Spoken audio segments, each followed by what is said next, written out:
Alright folks, we got us a 2013 Chevrolet. It's got the big 5.3 service airbag lights on. So I popped the hood so we can throw the battery maintainer on it. I've got the Altel plugged in and doing its thing. We'll see what codes are in it. We'll go from there. We do this part because it's freezing cold out. And the majority of stuff we work on, the key can't be left on for more than just a couple minutes or the battery's dead. So we try to prevent that. I know the furnace running is not ideal, or the door dinging, but it's wicked cold out, so you guys are gonna have to deal with it. Usually I turn it off for you, because for whatever reason on the YouTube it's insanely loud. Over in real life it's not. Something to do with this microphone, I don't know. So these trucks, quite often, previous experience with these Chevrolets is the front impact sensors short out. And it usually has codes for that. Isn't this our safety inflatable restraints? That's interesting.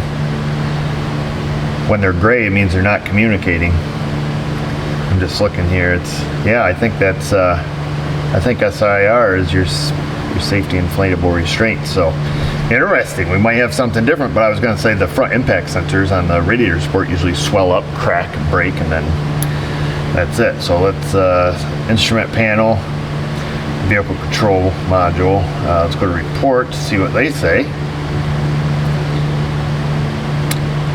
This is the instrument panel, has a code LOSCOM with restraints control module. And the vehicle communication interface has LOSCOM with restraints control module. So we are right. I'll be dipped. Look at that. Something that's different. I haven't ran across this yet. Supplemental, yeah, not safety, supplemental inflatable restraints. We can't talk to that little guy. Well, that's fun.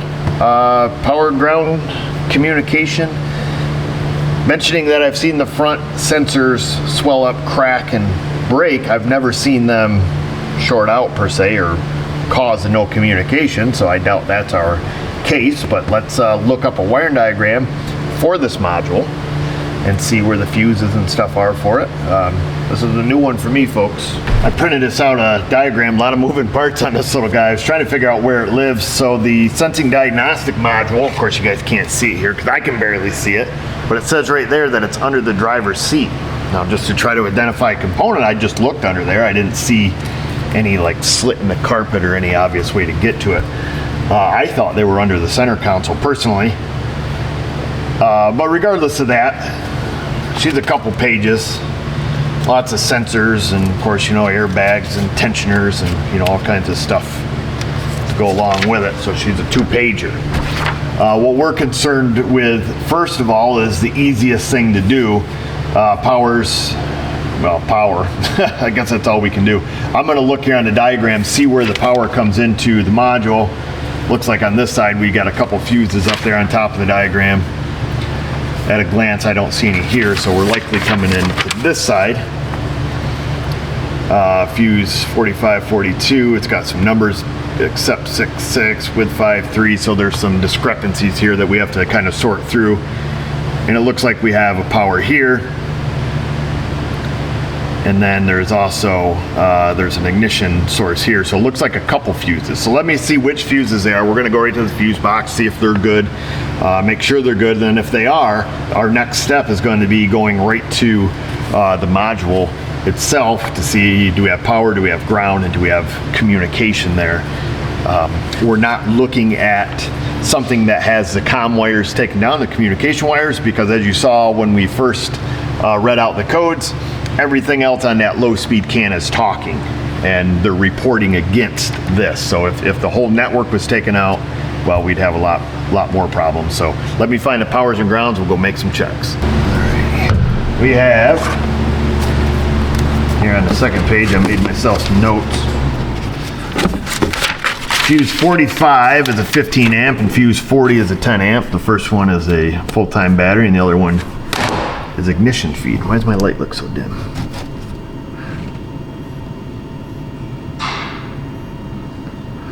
Must be just look dim. So we'll get our lid off this little guy. It's that underhood fuse box. I'm gonna see if we can't find them here. We're gonna get our test light hooked to battery ground. It's good to see the fuse box doesn't look like a Chia Pet. Some of these Chevrolets, man, the fuse box really isn't sealed, so it gets a lot of, you know, dirt and junk from the road, even though the lid's on it. All right, we'll do that. Make sure our equipment works, and it does. We'll look under the gas side here. We're looking for fuse 40 and fuse 45. So there's 40. So let's see, how does this go? Box goes like that. Right, is that what we said? We said fuse 40 ignition, yes. Let's make sure that we have this oriented correctly. Fuse 40. Is this 10 amp right here? And that has power on both sides. Of course, we're going to yank it out to make sure the pins on it look good. And then fuse 45 is right there. It's a 15 amp. Oops.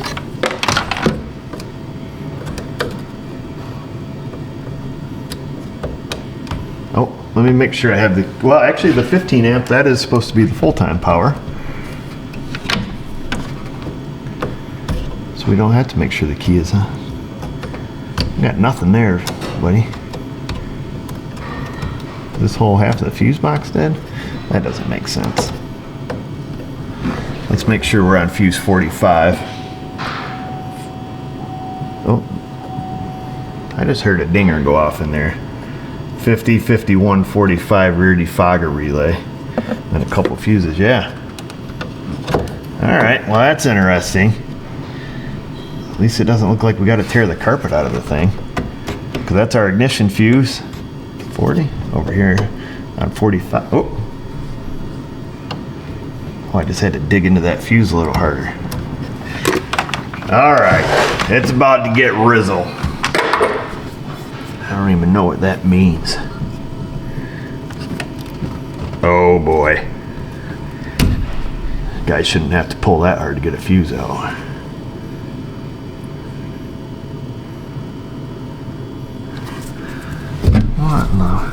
What in the world? Is this fuse?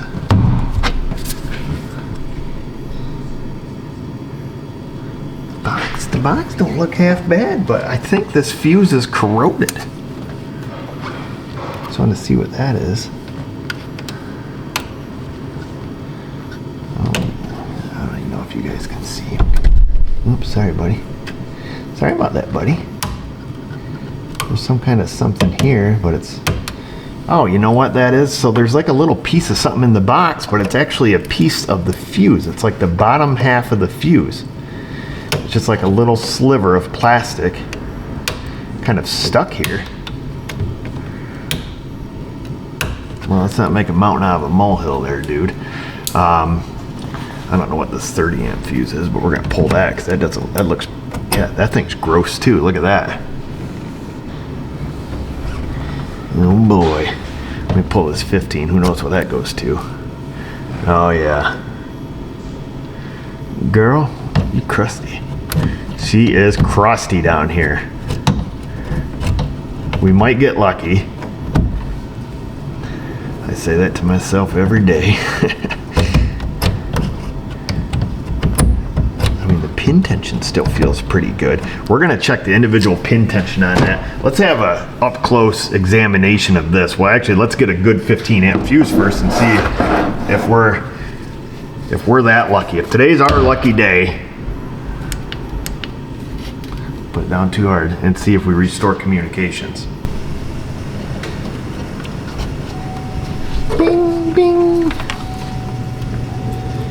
All right, let's go see if we can talk to the airbag mod. Got my bag of fuses. Come on, baby. Give us some good juju. Oh, look at that. No codes. Interesting. Can't believe the front sensors on this thing are puffed right up. Oh, bless your little heart. Now she talks. Hooray. So the airbag light should be off on the inside. However, we still have a bit of a problem we want to kind of hit on the head here. It looks like it's just this little corner. I'm going to pull them out. We're going to kind of clean this up with some deoxit, see if we can't head this problem off. And then we're going to dissect this thing a little bit. Yeah, the very bottom of that fuse has popped apart. Might have let corrosion in there.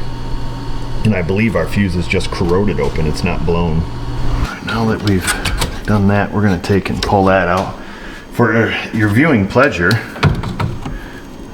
we're going to yank out this 30 because that's going to get replaced before we end up in the same situation. Actually, look at that fuse.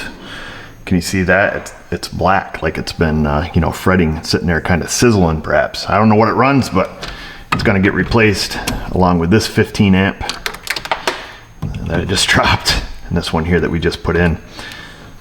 So that's pretty interesting. Not much we can really do about this, folks, except a little bit of deoxit D5. I won't even read it to you. We're going to spray right down in the box here, let it kind of do its magic. We're going to use a non-metallic brush. Kind of scuff around up here on the female end of the terminals. And that's about the best we can do, short of completely disassembling the fuse box, if that makes sense to you. We'll try to kind of head this off. Let's add some corrosion cleaner in it and whatnot and what have you. I do have the key off. Let me grab another 15 amp fuse. Let's grab a 30 amp fuse, and perhaps we can take a razor blade, kind of cut this open and see what we see in there. That'd be kind of fun, huh? Nothing says fun like blood all over the workbench. So let's see if we can take and open this up without bleeding profusely. What's up, Mrs. O? Looking for a box. Story of my life. I got one over here. The right size? It depends on if it's the size you need. Stick around, Mrs. O. You might see some blood. You're gonna bleed? Oh, yes, ma'am. Oh boy. This doesn't look sketchy at all, does it? We're trying to look inside the fuse without destroying the fuse. Because, That's destructive. well, no, I mean without just like ripping it in half like a caveman. Can't even see what you're doing. They're gonna see the money shot once I slice my main artery. That's all they want to see. They don't care about this part. Yeah, we do. We want to see the process. What the heck is going on there? This is we made a hypothesis, and look, it's true. I'll wait till you see this. You're here for the climax, Mrs. O. The money shot, we call it. See inside there? The fuse is corroded open. Oh, I wow, see it. Isn't that wild? Doesn't that just turn your crank? Wow, I'm so excited. All right. That's as close as a zoom up as I can get you folks, but you can see over here on the left edge that the fuse is corroded open. Isn't that fun? Let's see if we can't just give that a little push away there so everybody can see it.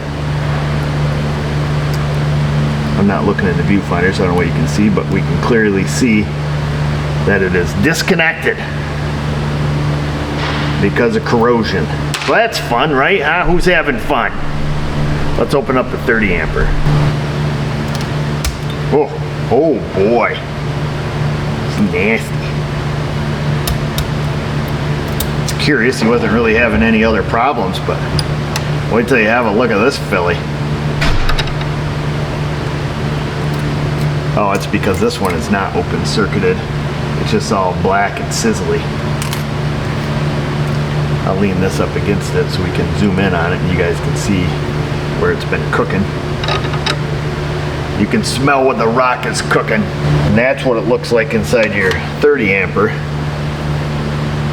I don't have my glasses on, so I can't really see there myself. I guess I could look in my viewfinder. It's like having glasses. You know, to make it black and sizzly, it would have to have a connection that was arcing, I would think, or hard to say, but yeah, that one looks all intact, minus the corrosion, at least across the fuse portion of it.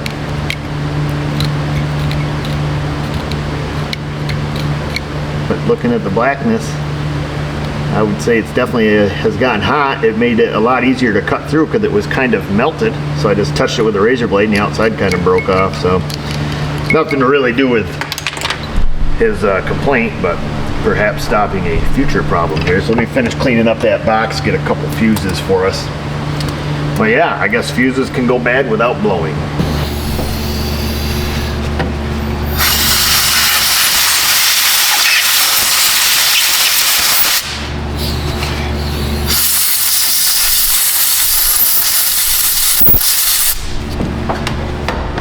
See if I can finish scraping off that little piece of fuse that's stuck there. If not, we're not gonna worry about it too much. Just a little piece of plastic. It seems to be kind of bonded to the box. All right, good. The furnace shut off for you. These for a couple minutes. When it's single digits outside, she runs an awful lot. Let's see here. Well, that's as good as we can get it. Let me come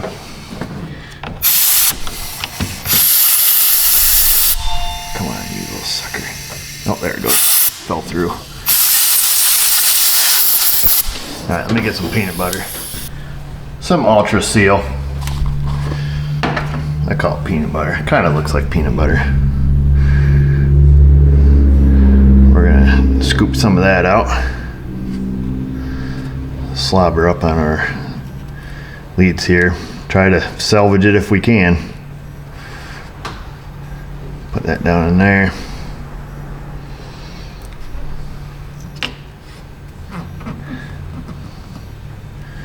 And we'll do this relay even though it doesn't seem to really have a problem currently.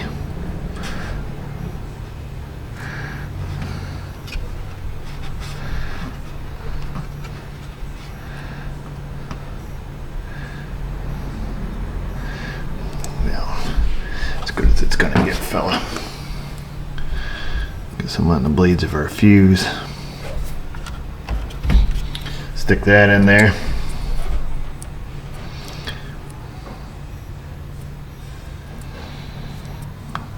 Make sure you got the 15 going the right way. Could you imagine? Could you imagine having that going the other way, like these ones over here and that one and those other ones?